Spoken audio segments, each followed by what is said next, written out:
জীবন। একটা মজার কথা বলছি, মহাপ্রভু চট করে কাউকে বকা দিতেন না, বাসুদেব দত্তকে বকা দিয়েছিলেন। কেন বকা দিয়েছিলেন না, বাসুদেব দত্তের একটা অভ্যাস ছিল ধার দেনা করে উৎসব করা। মনে করুন আপনি যে টাকা উপার্জন করছেন সেই টাকার একটা অংশ জমিয়ে আপনি যদি উৎসব করেন তাহলে ঠিক আছে, কিন্তু আপনি ধার করে উৎসব করে দিলেন আর সেই ধার শোধ করতে আপনার একেবারে মাথার ঘাম পায়ে পড়ছে, লোকের কাছে কথা শুনতে হচ্ছে, এই জিনিসটা কিন্তু মহাপ্রভুর অভিপ্রেত নয়। মহাপ্রভু বলতেন যে সন্ন্যাসী মানুষ যদি পয়সা জমায় তাহলে সে অন্যায় করছে, আর সংসারী লোক যদি পয়সা না জমায় তাহলেও সে অন্যায় করছে। চৈতন্য মহাপ্রভুর জীবন দর্শন খুব পরিষ্কার পরিচ্ছন্ন, প্রত্যেকটি কথা আমাদের কানে এসে পৌঁছায় না, সেই জন্য আমরা জানতে পারি না। এই কথাটা শুনে রাখুন, চৈতন্যদেব বলতেন যে সন্ন্যাসী লোক যদি জমায়, পয়সা জমায়, তাহলে সে অন্যায় করছে, আর সংসারী লোক যদি পয়সা না জমায় তাহলে সে অন্যায় করছে। এই সংসারী লোকের ধর্ম হচ্ছে পয়সা জমানো, আর তুমি সংসারী লোক, তুমি পয়সা না জমিয়ে তুমি এইভাবে ধার দেনা করে উৎসব করছো, লোককে খাওয়াচ্ছ, লোকে তো আশীর্বাদ করবেই, কিন্তু তোমার তো সংসারটা গোল্লাই যাচ্ছে, এই জিনিসটা তুমি একদম ঠিক করছো না। তাই মহাপ্রভু বাসুদেব দত্তকে এই কারণে ধমক দিয়েছিলেন। কিন্তু তার এমন স্বভাব ছিল, ধমক দিলেও ভক্তকে ভালোবেসে তিনি বুকে টেনে নিতেন। একদিন বাসুদেব দত্তকে বলেছিল, বাসুদেব আমি তোমার মনের ইচ্ছা পূর্ণ করতে চাই, বলো তোমার মনে কি ইচ্ছা, আমি এখনই পূর্ণ করতে চাই। তখন বাসুদেব দত্ত কেঁদে বলেছিল, হে গৌর হরি, আমার মনের ইচ্ছা আমি তোমায় বলতে পারি, কিন্তু সেটা যেন তুমি পূর্ণ করো। হ্যাঁ করবো করবো, বলো তোমার কি মনের ইচ্ছা। হে গৌর হরি, আমার একটাই মনের ইচ্ছা, এই পৃথিবীতে যত মানুষ আছে সকলের পাপ তুমি আমায় দিয়ে দাও, আর আমি সকলের পাপ নিয়ে নরকে যাব, কিন্তু যত মানুষ আছে তারা পাপ শূন্য হৃদয়ে, তারা যেন হরি বল বলে নাচে, নিষ্পাপ মনে সকলে হরি নাম করুক, আর সকলের পাপ নিয়ে আমি যেন নরকে যাই, আমি আনন্দে নরকে যাব, আমি নরকে গিয়ে নাচবো, আমি নরকে গিয়ে নাচবো, সবাই হরি হরি বলবে, আমি নরকে গিয়ে নাচবো, হরি হরি বলবে, ওই পাপ শূন্য হৃদয় নিয়ে সবাই হরি হরি, পাপ শূন্য হৃদয় নিয়ে সবাই হরি হরি বলবে, পাপ শূন্য হৃদয় নিয়ে সবাই হরি হরি বলবে, সবাই হরি হরি বলবে, শূন্য হৃদয় নিয়ে আমি নরকে নাচবো। এত বড় মন কারোর হবে বাবা?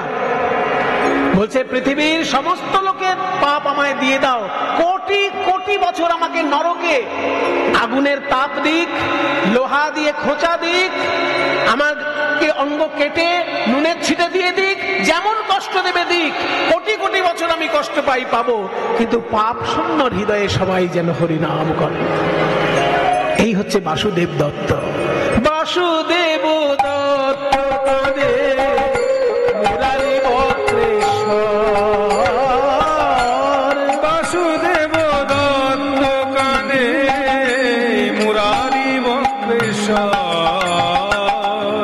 এতক্ষণ আমি অনেক গৌর পার্ষদের নাম করলাম, অদ্বৈত, শ্রীবাস, গদাধর, বাসুদেব দত্ত, বক্রেশ্বর, কিন্তু যারা কাঁদছেন সবার চোখ খোলা আছে। এবার একজন কাঁদছেন, তিনি কিন্তু চোখ দুটো বন্ধ করে কাঁদছেন। যখনই তিনি কানে শুনেছেন নিমাই সন্ন্যাসী হয়েছে, ওই যে চোখ বন্ধ করেছেন আর চোখ খুলছেন না।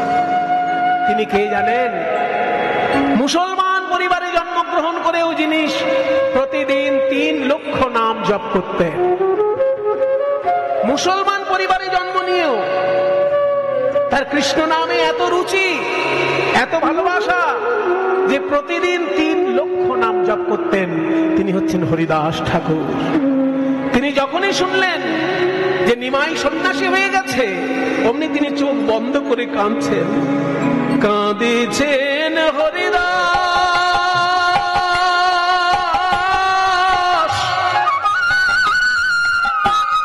দুই আখি মুদিয়া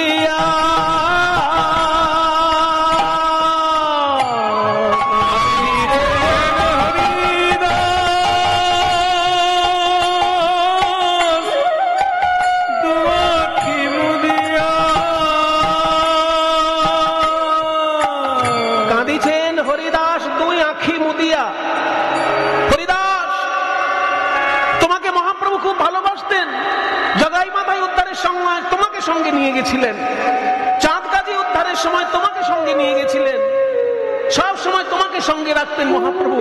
তুমি চোখ বন্ধ করে কাঁদছো কেন হরিদাস? হরিদাস বলছে, চোখ খুলে আমি গৌর দেখতে পাবো কি? গৌর যদি দেখতে না পাই তো চোখ দিয়ে আমি কি দেখবো? আমি আখি তো আর মেলবো না গো, আমি আখি তো আর মেলবো না গো, আমি আখি মেলে কিবা হেরবো, আখি তো আর মেলবো না গো, আমি আখি মেলে কিবা হেরবো, আখি তো আর মেলবো না গো, আমি আখি মেলে কিবা হেরবো এই গৌর শূন্য নদীয়াতে।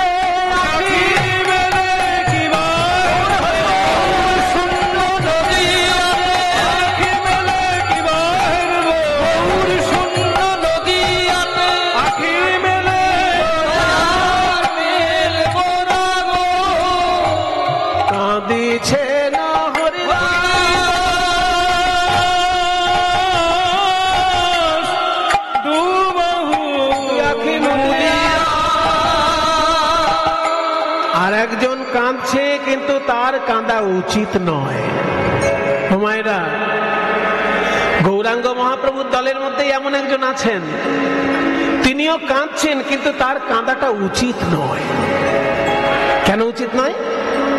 কিছু মনে করবেন না, একটা উদাহরণ দিচ্ছি। একজন মাতাল যদি দেখে যে পাড়ায় আর একটা মাতাল হয়েছে, তার আনন্দ হবে না দুঃখ হবে? ভদ্রলোক যদি দেখে যে পাড়ায় একটা মাতাল হয়েছে, ভদ্রলোকের খারাপ লাগবে। আমাদের ভদ্রলোকের পাড়া ছিল, কোথা থেকে একটা মাতাল গজিয়ে গেল, তার খারাপ লাগবে। কিন্তু মাতাল যদি দেখে যে পাড়ায় আর একটা মাতাল হয়েছে, বাবা মনের আনন্দে সে হাত তুলে জয় মা কালী বলে লাফাবে।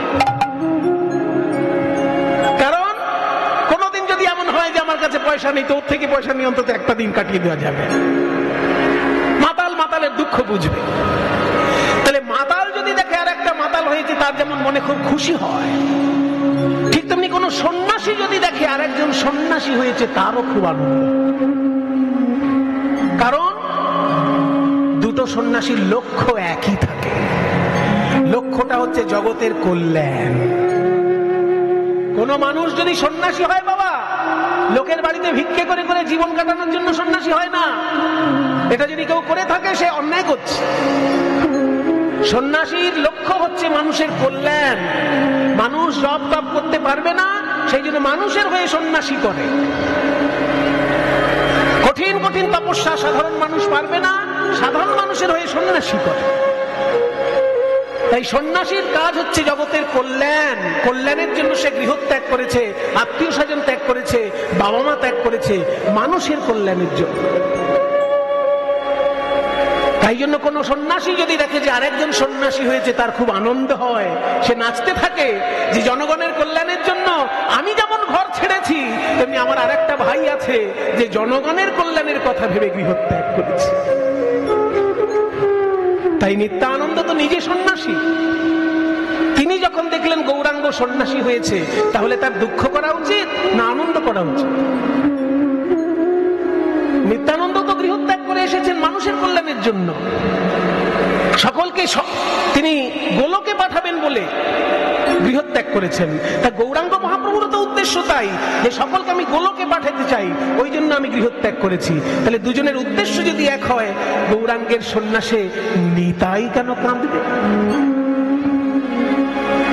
আসলে প্রভু নিত্যানন্দ কাঁদছেন নিজের জন্যও নয়, নিমাইয়ের জন্যও নয়, ওই নিমাইয়ের মা শচী দেবীর মুখের দিকে তাকিয়ে। সন্ন্যাসী মানুষ জনগণের কল্যাণের জন্য গৃহত্যাগ করেন ঠিকই, কিন্তু তার হৃদয় বলে একটা জায়গা থাকে। ওই সন্ন্যাসী নিতাই গৌরাঙ্গের মায়ের মুখের দিকে তাকিয়ে ভাবছে যে আমার মা পদ্মাবতীও তাহলে এইভাবে কেঁদেছিল আমি যখন ঘর ছেড়ে বাইরে এসেছি। তাই গৌরাঙ্গ মহাপ্রভুর মা শচী দেবী যখন কাঁদছেন, তার মুখের দিকে তাকিয়ে আর নিতাই থাকতে পারলেন না, নিজের মায়ের মনের কথা করে চিন্তা করে নিতাই চাঁদ কেঁদে উঠলেন। ওই জন্য দেখুন পদকর্তা কি সুন্দর লিখেছেন, কাঁদে নিত্যানন্দ শচীর মুখ নিরখিয়া। শচীর মুখ নিরখিয়া মানে শচী মায়ের মুখের দিকে তাকিয়ে নিজের মায়ের মনের কথা, নিজের মায়ের কথা চিন্তা করে নিতাই কেঁদে উঠলেন। কাঁদে নিত্যানন্দ শচীর মুখ নিরখিয়া।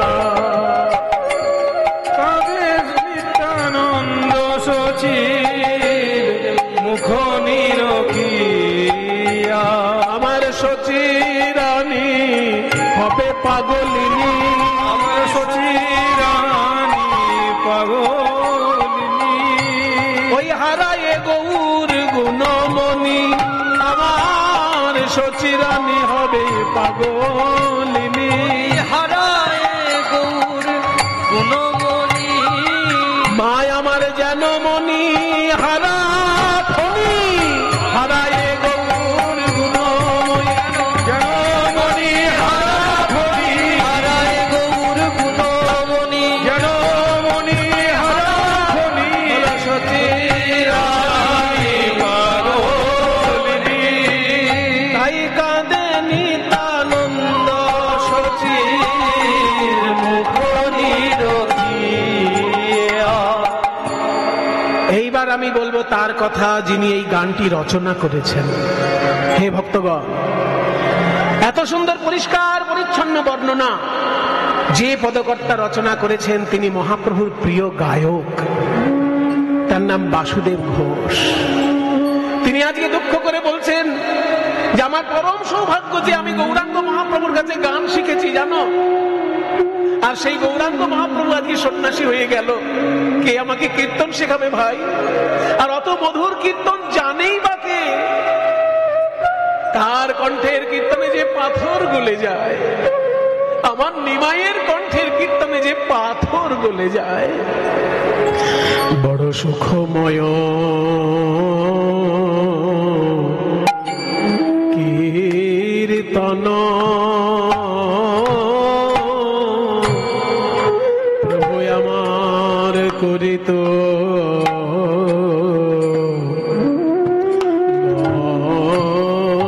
দিয়ায়। আজ সমরে সে সব বাসুর হিয়া ফাটি যায়। বলো বলো এখন কীর্তন কে করিবে? বলো বলো এখন কীর্তন কে করিবে? এই সোনার নদী আরো ঘরে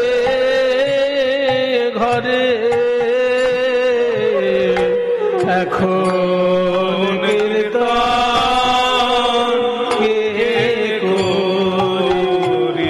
এই সোনার নদী আরো ঘরে ঘরে তেমন করে পাষাণ গলানো সুরে সোনার নদী আরো ঘরে ঘরে পাষাণ গালানো সুরে সোনার নদী আরো ঘরে ঘরে বলিয়া চন্ডালে কোলে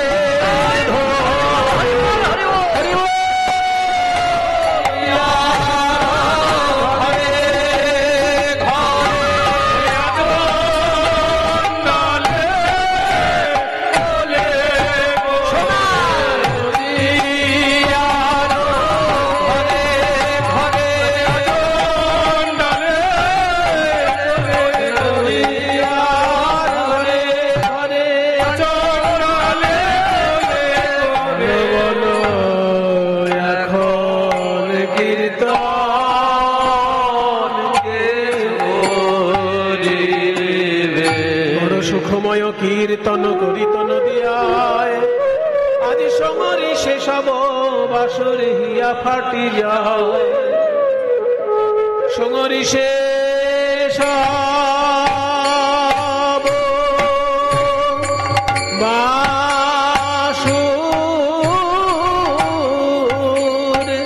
হিয়া ফাটি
ফাটি যায় রে সমরি সব বাসুর হিয়া ফাটি যায় রে সমরি সব বাসুর হিয়া ফাটি যায় রে সমরি সব বাসুর হিয়া ফাটি যায় রে হিয়া ফাটি যায় সমরি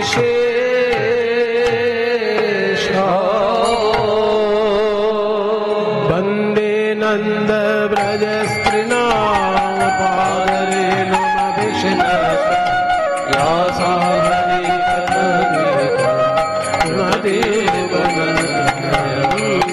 वन्दे नन्द व्रजस्त्रीणां पादरेणुमभीष्ट या साङ्घरे कठोरे पुनति भुवनत्रयम् हरि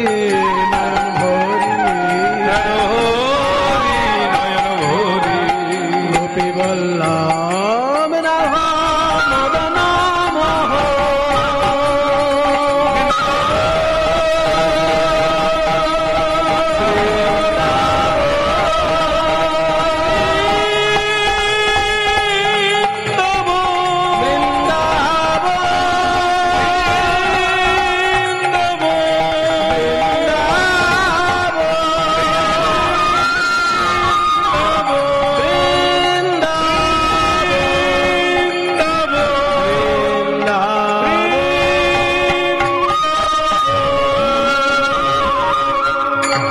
সবাই বল বৃন্দাবন ধাম কি রাধা রানী কি ছয় গোস্বামী কি নিজ নিজ গুরু মহারাজ কি